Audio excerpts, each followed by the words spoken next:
Vamos então dar início à nossa reflexão com esse tema: muito se pedirá àquele que muito recebeu.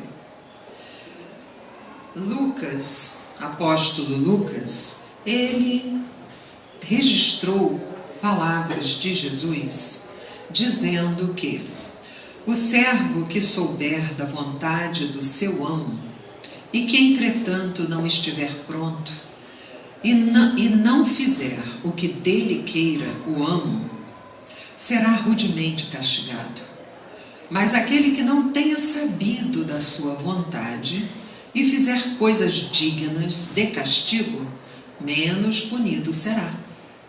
Muito se pedirá àquele a quem muito se houver dado, e maiores contas serão tomadas àquele a quem mais coisas se haja confiado.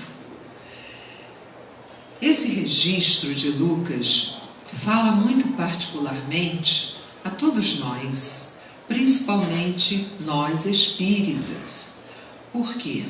Porque nós temos acesso a um conhecimento que está um tanto além do comum. A fatia da humanidade de adeptos da doutrina espírita é bem fininha, embora ela esteja se ampliando, mas mesmo assim fortalece por demais o espírito que se encontra encarnado e tem acesso a essas informações que nos aprofundam no entendimento, na compreensão do seu Evangelho de luz, do Evangelho do nosso Senhor e Mestre, próprio Jesus, que é o governador espiritual do nosso planeta Terra, da nossa casa planetária. E logo aqui no início, ele começa, Lucas registrando a fala, disse que o servo que souber da vontade do seu amo.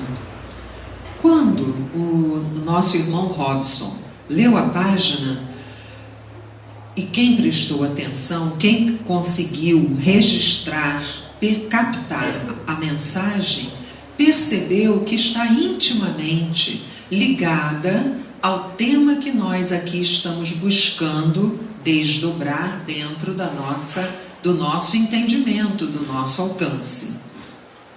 Ele lá falou que tudo que Deus quer de nós, a grande luz, aquele que nos criou, o amor, como já é conhecido, porque João o evangelista falava que Deus é amor, tudo o que ele quer é que nós nos aperfeiçoemos, é que nós busquemos seguir adiante no campo moral, porém também intelectual. Porque quando nós estamos tocando o conhecimento, ele como que nos ilumina. Ele vem e faz com que essa luz comece a penetrar no campo intelectual de todos nós e nós começamos, ou não, a se identificar com esse conhecimento. Mas vai muito além disso. Porque quando nós criamos a identificação intelectual, o nosso coração, que é o símbolo das emoções, dos sentimentos, e que tem o chakra coronário, que aqui ele é responsável por várias questões, inclusive o jato fluídico de amor que devemos sempre direcionar ao próximo. Quando ele comunga com esse pensamento, com essas instruções, com esse conhecimento, o nosso coração ele vibra de uma forma diferente. Não mais como antes, quando nós ainda não tínhamos o conhecimento. Porque antes nós éramos mais ligados às convenções, aquilo que era convencionado pela sociedade. Aquilo que a sociedade ditava, nós seguíamos. E nós nos sentíamos corretos. E não deixava de ser verdade. não deixava de ter aí uma coerência, porque nós estávamos sempre buscando atender ao chamado daquilo que nós achávamos correto, justo. Mas quando nós temos contato com o conhecimento espírita, a nossa visão, ela se amplia. Ela passa a ver o que nós víamos, porém com um aprofundamento um tanto maior. E segundo a própria fala do mestre, traz uma responsabilidade maior àquele que consegue adentrar nesse entendimento que, no nosso caso, que a doutrina espírita nos traz. A responsabilidade, ela fica no mesmo padrão, no mesmo patamar do conhecimento. O nosso alcance nos dita os passos que devemos dar na nossa condição evolutiva. Então, como Jesus é o mestre, é o guia, porque conduz com seu exemplo e com as suas máximas, e também é o modelo de toda a humanidade, o modelo daquele homem, daquela mulher, daquele ser puro, consciencialmente desperto. A ele nós devemos seguir. Mas esse seguir não é com uma fé cega.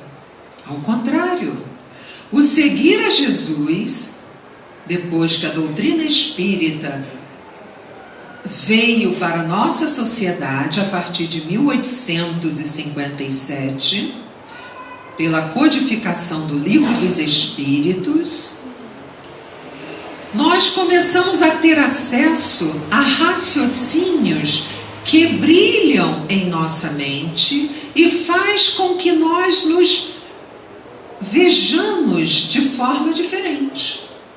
Porque nós descobrimos que nós somos imortais. Aí muitos de nós podem falar assim, não, mas isso não foi só a doutrina espírita que me ensinou. É verdade. As religiões cristãs, aquelas que seguem o Cristo, elas falam da imortalidade da alma. Claro, dentro da religião padronizada, respeitável, que é o catolicismo, é dito que se nós não cumprirmos o bem, nós iremos para o inferno ou para o céu, ou outro lugar, seria o purgatório. Então, se há lugar para onde nós irmos, é porque acreditam na continuidade da vida imortal. Então, não é novidade para nós. Se nós formos ou tivéssemos sido católicos, nós já sabíamos disso com muita certeza. Os protestantes também sempre ensinaram que há um lugar para ir e que irão dormir, se assim não for, somente quando for dado o momento do juízo é que iremos acordar. Então, se iremos dormir, porque nós não morremos com o corpo. Então, tudo isso são reflexões que nós devemos fazer para compreender que o conhecimento que a doutrina espírita nos traz, no tocante à imortalidade da alma, já tinha sido passado para nós ao longo do tempo. Porém,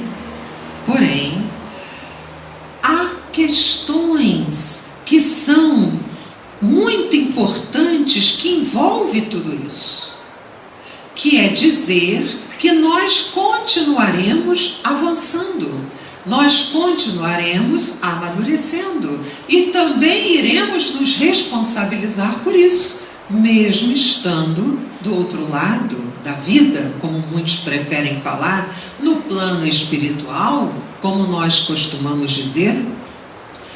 Então, há questões, há minúcias que iluminam ainda mais esse conhecimento. André Luiz, pela pena de Francisco Cândido Xavier, nos trouxe as belíssimas páginas falando de cidades, que ele chama de colônias, falando de universidades, falando de hospitais, e que isso são de vários planos. Quanto mais elevado o espírito, para lá irá, para outra esfera, e quanto mais sutil é o perispírito, de acordo com a sua evolução moral, ele irá ser atraído magneticamente para uma esfera cada vez melhor. Então André Luiz nos trouxe notícias muito interessantes, mas não para por aí.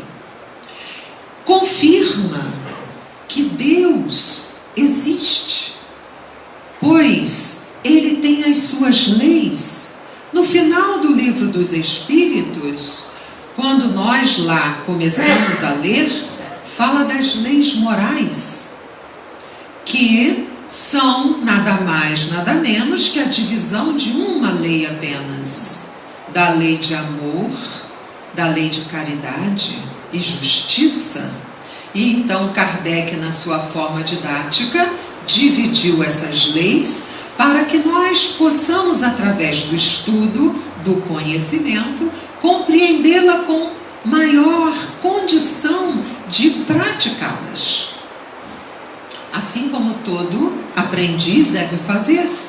Quando nós adentramos uma ciência, seja lá qual for a nossa aptidão, a partir do momento que começamos a conhecê-la, nós temos um desejo íntimo de pô-la em prática, pois assim nós iremos perceber que tudo aquilo que aprendemos é real, é verdade.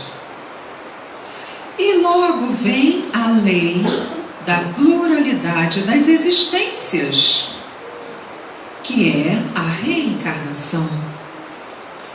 Teremos vários corpos.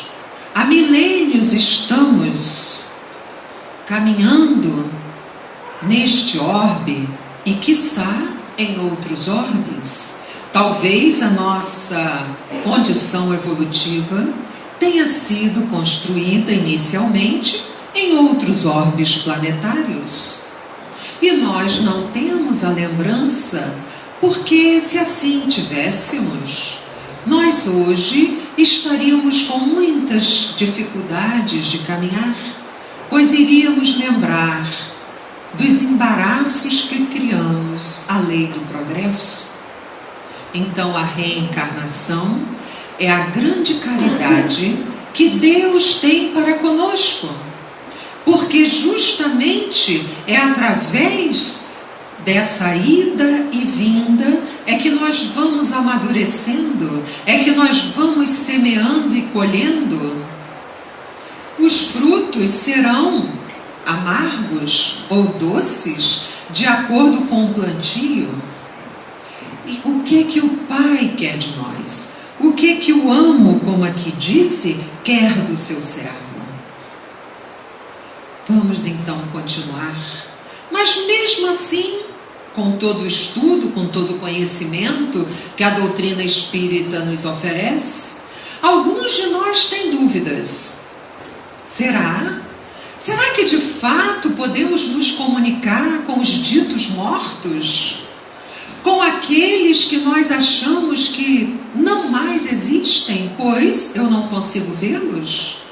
Estudemos, busquemos os conhecimentos, busquemos ampliar a nossa condição de perceber, ou melhor, de receber instruções, pois toda casa espírita organizada tem vários setores que lá acontecem, ocorrem, um trabalho digno. Tem uma que é a sessão mediúnica. É justamente ali que se faz, dentro de critérios sérios, respeitosos, Ali se faz a comunicabilidade, o intercâmbio dos espíritos. Aqueles que são médiuns, que ali se encontram para o trabalho, ele recebe um irmão que já nós não vemos dentro da nossa condição de encarnado, quando não temos a faculdade de clarividência ou de vidência, a clareaudiência ou de audiência.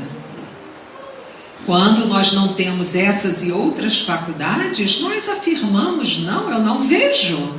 Pois bem, pensemos no ar. Aqui nós estamos contornados por partículas, inclusive de partículas que nem mesmo ainda foram detectadas. Estamos aqui banhados por vibrações. Aqui o ar que nós respiramos, inspiramos e expiramos, fazendo toda um trabalho orgânico, nos trazendo a saúde orgânica e também emocional, pois segundo os chineses, de acordo com a sua filosofia, a respiração, e também médicos do Ocidente, hoje já descobrindo essa grande ciência oriental, a respiração, ela é capaz, inclusive, de nos organizar no campo das emoções. Eles têm técnicas que se referem ao medo, por exemplo. Quando muito medo tem, a técnica respiratória para aquele ser se reorganizar. Quando está nervoso, quando chora, quando não consegue manter-se equilibrado, também há técnicas. Através da respiração, além de alimentar o organismo, ele também faz um trabalho muito importante, que já era dito há muito tempo e que hoje já está sendo dito. Mas nós não vemos o ar.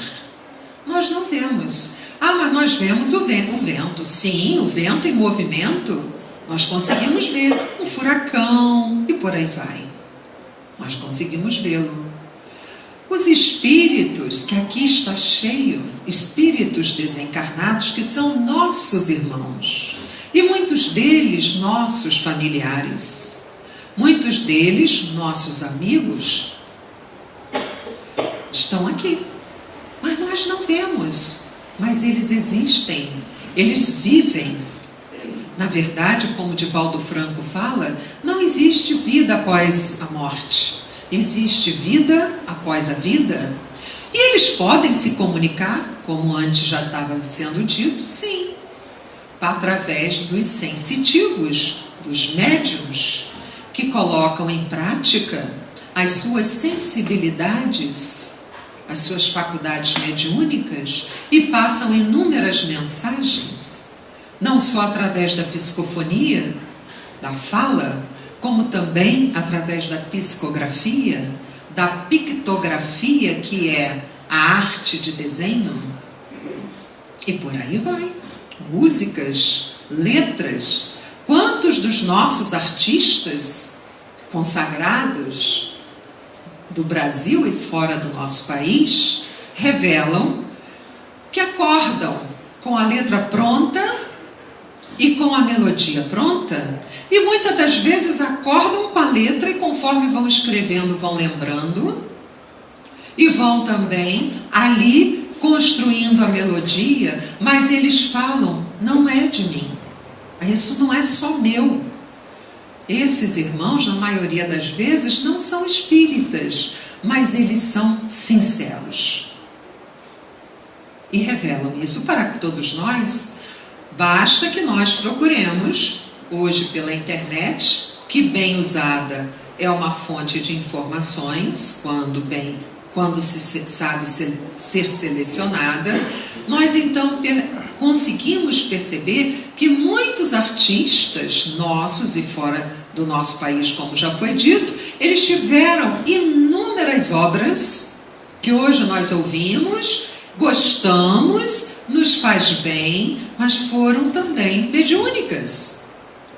Então, há também a pluralidade dos mundos habitados, que é um outro princípio da doutrina espírita. Há planetas inúmeros. Às vezes eu gosto de ouvir, não entendo muito não, confesso, não é a minha área, mas como leiga me sinto muito bem quando escuto astrofísicos darem notícias de outros planetas e eles falam coisas impressionantes. Não confirmam, porque eles são cientistas, mas nós vamos fazendo um link, fazemos uma ligação com aquilo que estudamos da doutrina espírita, com o que a ciência nos fala, e percebemos que as coisas estão chegando. Mesmo que antes não tenha sido confirmado a vida em outros orbes planetários, já está começando a chegar para nós notícias muito interessantes. Talvez a vida, conforme nós aqui a conhecemos, não seja bem assim como conhecemos. Corpos talvez um tanto diferentes. Mas é vida? Vida inteligente, que se refere Kardec, que se refere à doutrina dos espíritos. Por que será? Porque nós evoluímos. Porque os espíritos, eles não estacionam quando querem absorver conhecimento e pô-lo em prática no bem. Eles estacionam, nós estacionamos, quando nós absorvemos o conhecimento e usamos para nossa vaidade tão tola. Quanta tolice! Muitas das vezes nós percebemos, até mesmo em nós, quanta vaidade, só porque descobrimos alguma coisa que nunca ouviu ninguém falar. Nossa, nós nos sentimos detentores daquele conhecimento. Quanta tolice! Isso faz com que feche a porta do conhecimento, porque quando nós começamos a nos auto-obsediar, porque o processo de obsessão começa pela auto-obsessão, é quando nós nos sentimos muito felizes, porque sabemos muito, porque detemos conhecimentos. Será que de fato nós conseguimos absorver o conhecimento de forma que deve ser produtiva, de forma construtiva? É isso que aqui está falando, só esse trecho aqui. Será que nós conseguimos tomar atitudes coerentes com aquilo que já compreendemos? Essa é a questão. Como que eu estou? Não devo me preocupar com o próximo, porque o próximo é como um outro universo que toma suas decisões. Devo sim orar por ele. Me preocupar não é bem a palavra, porque quando eu me preocupo, eu deixo de me ocupar comigo mesma. Então o que eu tenho que fazer? Ou devo fazer? Orar.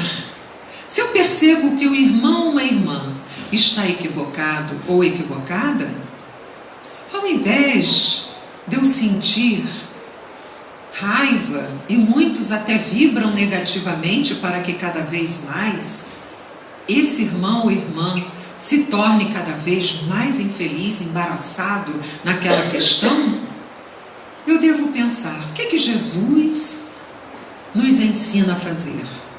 A orar. Jesus não orou por nós? Jesus não nos perdoou? E olha que nós fomos bem maus, bem conscientes daquilo que deveríamos ter feito. E Ele nos perdoou, porque Ele é um Espírito que está acima de todos nós, de todo ser. O mais inteligente que podemos lembrar, Ele está anos-luz na frente, seja lá quem for que nós possamos lembrar. Então Ele nos perdoou com profundidade. Por quê? porque Ele nos vê. Ele nos vê, sabe quem somos nós, conhece toda a nossa trajetória evolutiva, sabe exatamente o porquê ainda estamos naquele degrau evolutivo. Porém, hoje, com a doutrina espírita, nós devemos ter muito cuidado. Estamos num processo delicado, delicadíssimo de transição planetária. Os convites do mundo, eles faiscam nos chamando e distraem a todos nós. Todos nós. Nós ficamos encantados, porque a tecnologia, ela nos convida, às vezes, a assistir coisas que nem sempre nos faz bem. Muitas das vezes, absorvemos aquilo, digerimos aquilo em termos espirituais, e aquilo traz um resultado negativo, organicamente falando, espiritualmente falando, mexe com a nossa intimidade, com os nossos pensamentos e raciocínios. E aí, o que devemos fazer? Nos culpar? Não. A culpa, vamos deixar de lado. Vamos nos responsabilizar. Sou responsável por isso? Devo mudar? Sim. Devo mudar. Porque a culpa, ela tem um peso de muita dor. E esse peso faz a gente paralisar. Nós devemos reconhecer. Puxa, olha como eu não fui atenta. Deixei o meu eu de ontem falar mais alto e esqueci que hoje eu sou mais educada pela doutrina dos espíritos e eu deveria então pôr em prática o que eu já aprendi. Mas em geral, como a Joana de Ângeles nos explica, dificilmente a nossa consciência está desperta o tempo todo. Diz ela que nós despertamos, aí estamos conscientes, sabemos bem o que estamos fazendo, como o Newton Vieira fala, pegamos as rédeas da nossa vida e vamos ali conduzindo. Mas em determinado momento, nós caímos num sono consciencial. Vejamos, por que será que nós caímos nesse sono consciencial? É consciente, os olhos estão abertos, mas o consciente é como aquela luz que ela começa a voltar. O nosso eu do passado, aquele que tem preferências, que não foi tão educado quanto o eu atual, ele começa a tomar conta do hoje. E olha as dificuldades que eu mesma, vou falar na primeira pessoa do singular, eu mesma começo a trazer para mim. Porque se ontem eu não tinha o conhecimento que eu tenho hoje, e eu deixo que esse eu venha à tona do inconsciente ou do subconsciente e comece a tomar conta das minhas decisões, é claro que eu vou simplesmente repetir determinados equívocos que já foram realizados no passado. E que hoje, provavelmente, eu estou recebendo os resultados desse passado, dessas minhas decisões antigas. Então ela fala, nos orienta, que é muito importante nós estarmos cada vez mais conscientes. Mas como assim, Joana? Como? Se o meu eu passado, ele é muito forte. Ele, em geral, ele vem à tona e ele vai ditando a conduta que devo tomar. Aí vem os bons espíritos e fala para todos nós: ore. Quando você se sentir um pouco distraída, que isso é o que acontece conosco, aí começa a faiscar lá uma situação que nem é bom, que nem constrói nada. Aí eu olho, me fixo e falo: eu quero aquilo lá. Por quê? Porque ontem eu gostava daquilo. É o que me tenta, é a tentação. Por que que me tenta? Porque eu ainda tenho uma fragilidade naquela área. Então ela fala, desperta. Ora, ela e vários espíritos nobres, benfeitores da humanidade. Ora, busca ter uma rotina sadia, criar bons hábitos. Então os bons espíritos falam, acordou, agradeça a noite e rogue pelo dia que se inicia, pela grande oportunidade. Isso já faz uma ligação, já propicia uma ligação mental com as consciências, com as inteligências que são superiores a nós. E nós então jogamos esse fio luminoso e eles acessam o fio luminoso. E através desse fio luminoso nos inspiram. Eu tenho uma amiga que ela sempre falou assim para mim, Ana, eu dirijo muito, e na época eu dirigia mais ainda, agora eu até dirijo pouco em relação, dirigir, que eu estou falando carro, né? E eu sempre dirigi muito, sempre viajei, porque eu sou do Rio, então tinha que ir ao Rio visitar minha família, então estava sempre no compromisso sadio das visitas aos familiares. Mas eu tinha que viajar, tinha que pegar o carro. E ela sempre falou assim para mim, Ana, sempre que você for dirigir, ore. Aí eu, orar? Porque eu vou dirigir? Ela, sim, minha filha. Ela é uma senhora. Ela falava, ore. Antes de você pegar no volante, ore aos bons amigos espirituais para guiar os seus olhos, todos os seus reflexos, para que você não tenha distração, porque a direção é algo muito sério. Podemos nos acidentar, provocar acidentes, etc. E eu falei, sim, realmente ela é uma pessoa lúcida, coerente. Eu falei, tá bem. Na época eu era bem mais nova, eu tinha 40, antes de 40, 30 e poucos anos. E aí eu falei, tá bem, vou fazer isso. Numa dessas viagens, eu estava até com meu irmão ao lado, minha filha estava deitada no banco de trás, porque ela trabalhava muito, estudava muito, e ela falou, mamãe, vou deitar. Eu falei, deita, levou um travesseiro, botou o cinto e se ajeitou e deitou. E em dado momento, na estrada, veio o rosto dela, a imagem dela veio na minha mente, eu não estava nem pensando nela. Veio aquela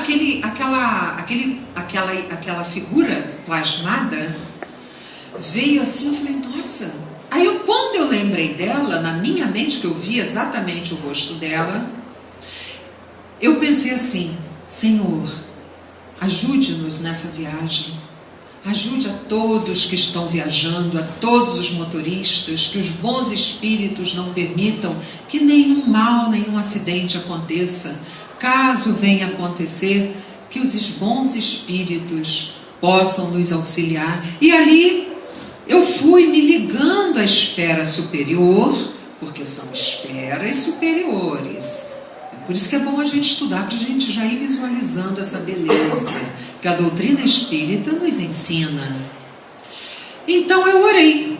Quando eu orei, colou do meu lado esquerdo um rapazinho, tão jovem, com uma moto. Mas ele colou. Aí quando ele colou, eu ainda joguei o carro um pouco. Quem dirige sabe a dificuldade que é numa estrada, você a quase 100, porque naquela época não tinha nem aqueles radares, você a quase 100, aquele rapaz colou, eu olhei para ele e falei, meu Deus, vai bater. Aí eu ainda joguei o carro para cá. Quando eu joguei o carro para a direita, tinha um outro motoqueiro do meu lado direito. 2 cercaram. Aí o meu irmão já ficou nervoso, falou, o que é isso, meu Deus? Aí o que estava na minha esquerda foi para a frente do carro, e ele diminuiu, e eu quase atropelei ele. Mas aí eu fui freando de maneira que eu não parasse o carro. Eu pensei, eu não vou parar. E aí o que aconteceu? Quando ele viu que eu não ia parar, ele jogou a sua moto para o acostamento, graças ao bom Deus. Aí quando ele parou assim, porque eu não estava voltada a pensar naquele momento, que foram frações de segundos, eu não estava voltada a pensar que poderia ser um assalto, isso, aquilo, nada veio na minha mente, eu só pensava assim, eu não posso machucar ele, eu não posso. E ao mesmo tempo eu estava com a minha filha atrás, se eu freasse, meu irmão, por mais cinto de segurança, a gente acaba se machucando. Então eu fui fazendo, tendo um cuidado enorme com os pedais do freio, né, tudo direitinho, da embreagem. E aí eu parei ao lado dele e ele estava chorando. E o outro ao lado dele. Eu olhei para ele e falei, meu filho, toma cuidado. Você poderia ter sido atropelado e morrido. Ele olhou para mim e começou a chorar. Aí o meu irmão, coitado, nervoso, falou, não faça mais isso e tal. E aí eu continuei. Fui embora. E porque ele deveria ser da região, estava de chinelo e tal. Aí é que as coisas começam a vir de forma mais coerente, o nosso raciocínio começa a ter mais equilíbrio. Então eu comecei a pensar, nossa, por que será que eu lembrei da minha amiga? Eu lembrei dela olhando para mim com aqueles olhos azuis, transparentes, ela falava, ora, antes de pegar o carro. E eu orei. Aí eu falei com meu irmão, olha, eu não sei qual era a intenção desses nossos irmãos. Não posso julgar, porque eu não tenho certeza. Mas foi exatamente neste momento que eu orei, que eles apareceram e graças a Deus nada de mal aconteceu. Então, meus irmãos, nós começamos a notar que o conhecimento aplicado, posto em prática, ele faz a diferença em nossas vidas. Muitas das vezes, nós não precisamos aguardar um momento como esse para iniciar. Não, nós devemos começar a assumir uma atitude mais detentora de conhecimento, fazendo aí uma ligação do conhecimento com a prática, para que nós possamos ver que criaremos a convicção de tudo aquilo que lemos nos livros, que estudamos nos cursos, nos seminários. Então, o conhecimento espírita, ele faz com que nós tenhamos maior responsabilidade. Porque antes eu poderia dizer, qualquer um de nós, mas eu não sabia. Ninguém me instruiu quanto a isso. Nós ouvimos muitas vezes isso em reuniões mediúnicas. Irmãos que falam, mas eu não sabia que eu iria sobreviver ao corpo.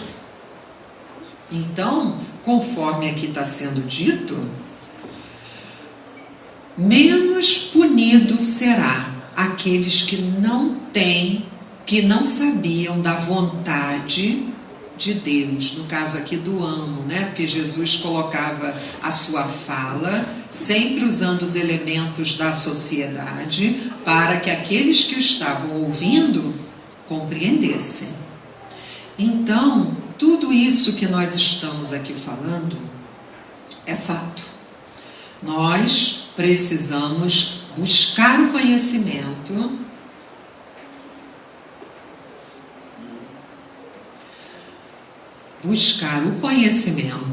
mas lembrando que nós iremos ampliar a nossa responsabilidade em tudo que pensamos, falamos e fazemos.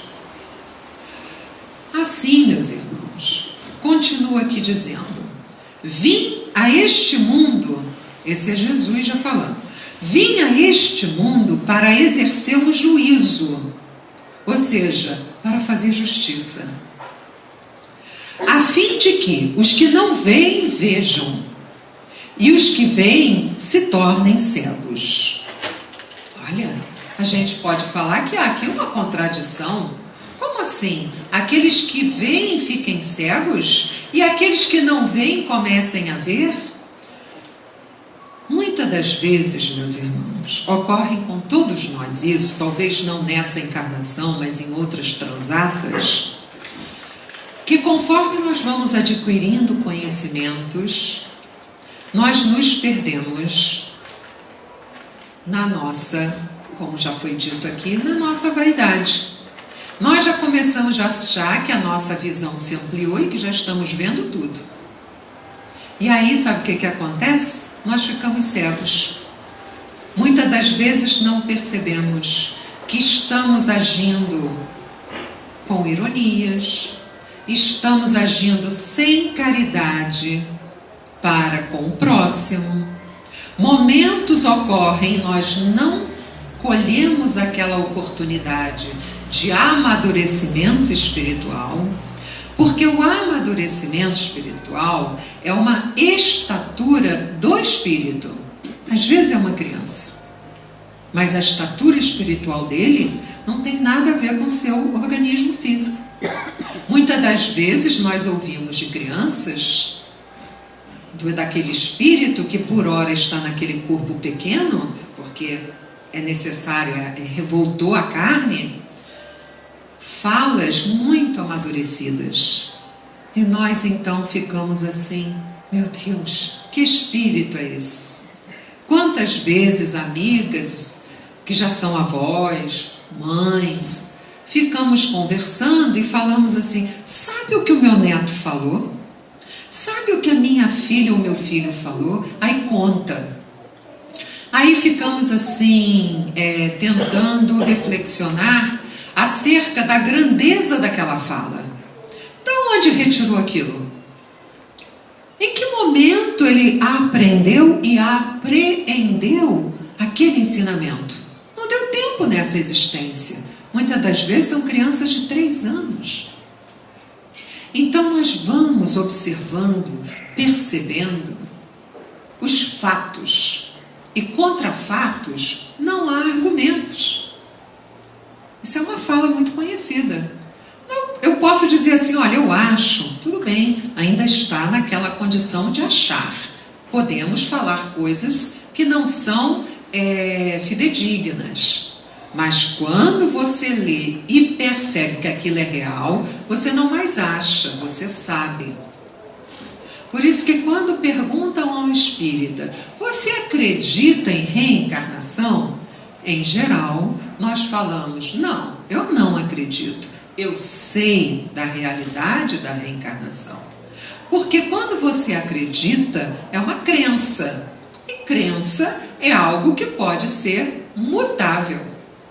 Pode mudar. Eu hoje posso acreditar, tem pessoas que até afirmam que a Terra, o planeta é plano. Tudo bem, é a forma que ela tem de compreender. Mas uma vez sabendo que tem um formato semelhante a uma esfera, uma vez tendo a certeza disso, muda. E assim nós devemos ser. Todos nós devemos ter um espírito de ciência. Não que nós sejamos materialistas, não, porque nem todo cientista é materialista. Nem todo cientista. Muitas das vezes ouvimos falas, não é, que os cientistas são muito materialistas. É verdade, tem muitos, mas tem muitos cientistas que já estão tocados no seu coração pela grande ciência que é o amor. Então, nós devemos ser semelhantes a eles. Acreditamos, entendemos daquela maneira. Agora, a partir do momento que você acessa um outro entendimento real, verídico, que se comprova diante dos fatos, o que nós devemos fazer? A nossa inteligência nos fala o quê? Abandone aquilo que você acreditava e fique com aquilo que é real. Não tem jeito, não tem opção. Então, é isso que Deus quer de nós, que nós possamos avançar, que nós possamos amadurecer o senso moral, porque o conhecimento, ele tem esse valor de amadurecer o senso moral. Aí você não só, você antes não via e começa a ver, porque antes muitos viam e ficam cegos, conforme a fala que acabamos de ler. Porque muitos se perdem no tal do orgulho, no egoísmo que é filho do orgulho, na vaidade que é filha do orgulho, aí estaciona, fica bloqueado. Porque quando você começa a achar que você sabe tudo, que nada mais vai te trazer novidades, é como se você fechasse uma porta psíquica para o grande conhecimento que nunca acaba. Eu já sei tudo, então fecha aqui, fecha ali, não entra mais nada. A partir do momento que nós buscamos humildemente compreender que somos seres em evolução, se eu estou em evolução, se cada um de nós está em evolução, nós temos muito a aprender, muito ainda vai chegar para nós, e agora, a partir de agora, segundo as previsões, muitas coisas irão acontecer para o nosso bem, segundo também a nossa querida irmã, espírito bondoso, Joana de Ângeles, são dias gloriosos. Aí você fala assim, gloriosos? Mas de tanto sofrimento, de tantos contrastes, mas é justamente aí que nós nos posicionamos. A melhor forma que existe.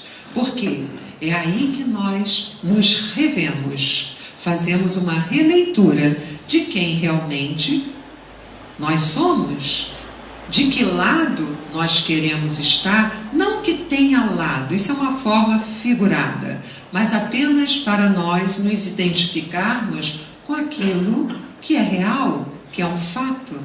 Então, meus irmãos, o conhecimento que os livros espíritas nos trazem, aqueles que são fidedignos à doutrina espírita, esses nós devemos, de fato, trazê-los para o nosso entendimento, ler, reler, reflexionar, conversar sobre aqueles que são mais antigos, ou têm mais experiência, ou têm mais conhecimento, troquemos ideias.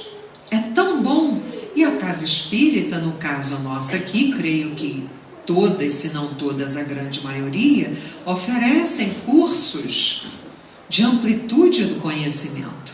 E durante esses cursos é o EJA, o EAD, estudo sistematizado da doutrina espírita, estudo aprofundado da doutrina espírita, é um momento muito aprazível, porque é o momento que nós temos para dialogar, para trazer contribuições, para fazermos perguntas, estando com o espírito aberto, para ampliarmos o nosso entendimento. Então ele fala aqui que alguns fariseus que estavam com ele, com Jesus, fariseus eram senhores doutos, eles tinham conhecimento das leis, porque no Oriente as leis religiosas e políticas caminham juntas. Então quem conhece as leis dos antigos profetas, Moisés, eles são doutores da lei e usam também dentro do campo de administração do seu próprio país. Os fariseus da época eram homens cultíssimos e muito respeitados. Mas ele fala assim, alguns fariseus que estavam com ele, esse E, letra maiúscula, que era Jesus, ouvindo essas palavras, lhe perguntaram, também nós, então, somos cegos? Porque eles tinham muito conhecimento, conheciam todas as leis dos profetas, tinham aquilo com muita facilidade em sua condição intelectual. E Jesus então respondeu-lhes, se fossem cegos, não terias pecados. Ou seja, não terias a responsabilidade de acordo com aquilo que você já sabe. Porque se eu sei que se eu empurrar o meu irmão e ele desse empurrão, ele terá uma queda moral, pode ter uma queda financeira, pode ter uma queda afetiva, mas eu sei que se eu fizer isso, ele vai quedar e vai trazer danos para ele, e mesmo assim eu faço, mas eu sei que eu estou fazendo mal a ele, a minha responsabilidade é maior do que aquele que não sabe disso.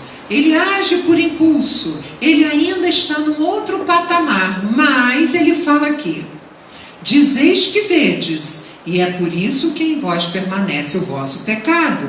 Ou seja, é por isso que a sua responsabilidade aumenta. Enquanto aquele que muitas vezes comete o mesmo equívoco, mas o que acontece com ele? Ele não tem o conhecimento que aquele outro tinha.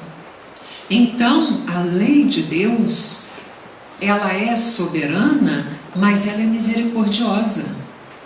Ela avalia e traz agravames para aquele que pratica o ato, como também atenuante. Não é assim também na lei dos homens? Muitas das vezes nós assistimos isso quando os juízes dão o seu veredito, porque percebe muitas das vezes que aquele que ali fez aquilo não tinha o conhecimento, ou então ele estava num impulso que ele se deixou levar, o instinto falou mais alto. Mas e aquele que sabe, que tem o conhecimento? Esse agrava ainda mais a sua condição da resposta que terá que dar. Porque tudo que nós fazemos, nós iremos responder. É o plantio e a colheita. Plantar sempre é para todos, mas a colheita sempre será obrigatória. Não tem como eu plantar um pé de espinhos, um pé de uma fruta amargosa e colher maçãs, colher framboesas. É impossível. Isso no campo material. Agora passemos para a dimensão espiritual, no campo moral.